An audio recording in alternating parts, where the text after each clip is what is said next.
election cycle is upon us in a very big way, and I gotta tell you, with that said, I wish I could write a couple of bills. A couple of bills that make sense to me that would make the world run a little bit better. Now, the first one I would introduce to Congress would be to have you call my friends over at Oaktree. They're going to give you the best pricing and the best products on all your non-QM deals, the largest growing portion of the market. All you have to do to make this bill come true is just fill out the information down below and let my friends walk you through everything that's non-QM. Now, on with the show. International buyers right now are fleeing the United States housing market. The land of milk and honey is no longer a really weird but luxurious skincare product. It's more like lava. Now, you gotta really know how to work on cars to understand that reference. So, why are they doing this? According to Market Watch, international buyers purchased 54,300 homes worth $42 billion in total in the 12 months through March. This is according to a report by the National Association of Realtors that was released this last Wednesday. The number of existing homes purchased by foreign buyers in the United States was down 36%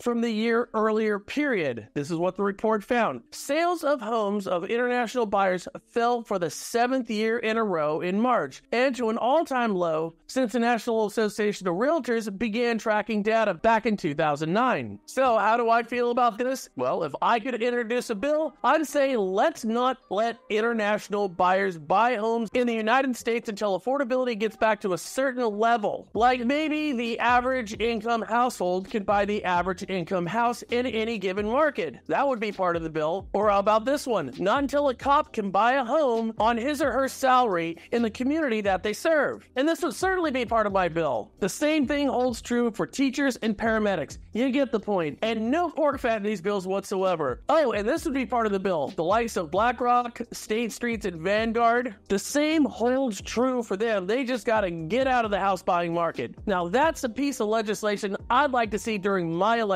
cycle. So what do you think about it? How would your bill look? Well, how about this one? Loan officers, you now have some new and very stiff competition. Bank of America has gotten back into the origination game. I guess they're just sick of not being sued. Mortgage production increased at Bank of America in the second quarter of 2024 compared to the previous 3 months, but the bank's home loan volume is still lower than those delivered in the same period last year. Competitors, Wells Fargo, JP Morgan, Chase, and Citi showed the same trend when opening the second quarter of 2024 for their earnings seasons for mortgage business this last Friday. Non-banks, Rocket Mortgage, United Wholesale, Loan Depot, PennyMac, New Res, and Mr. Cooper are expected to report their earnings in the coming weeks. And mark my words, the depersonalization of the loan process and the independent loan officer, a road we're screaming down right now, will have unintended consequences that have yet to reveal themselves, and they will be bad. What are your thoughts on this?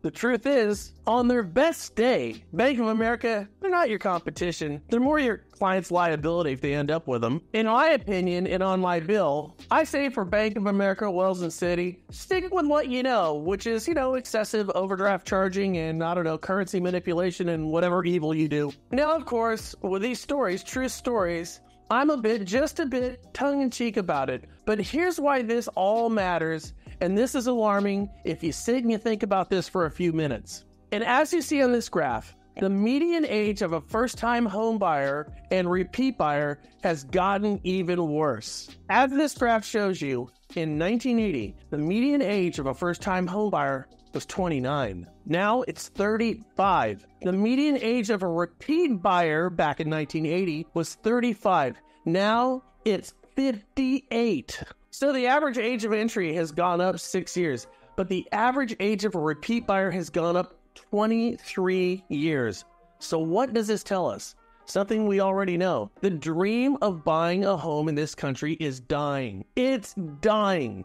Let's be honest about this. And nobody who's running seems to give 2 cents a care about this whole thing. No meaningful investigative reporting is happening, and the Today Show figures it's better to talk about 5 tips to help you burn calories than the silent epidemic of unaffordability in housing in the United States. Don't you find it odd the average age to buy a move-up home in this country? You're a senior citizen. It's grandma and grandpa. Hey, if you do everything right, by the time you're a grandparent, you might be able to buy that next house. Or rather, hey, by the time you're nearly done raising your kids, you might be able to buy your first house. Am I wrong, or is this an epidemic?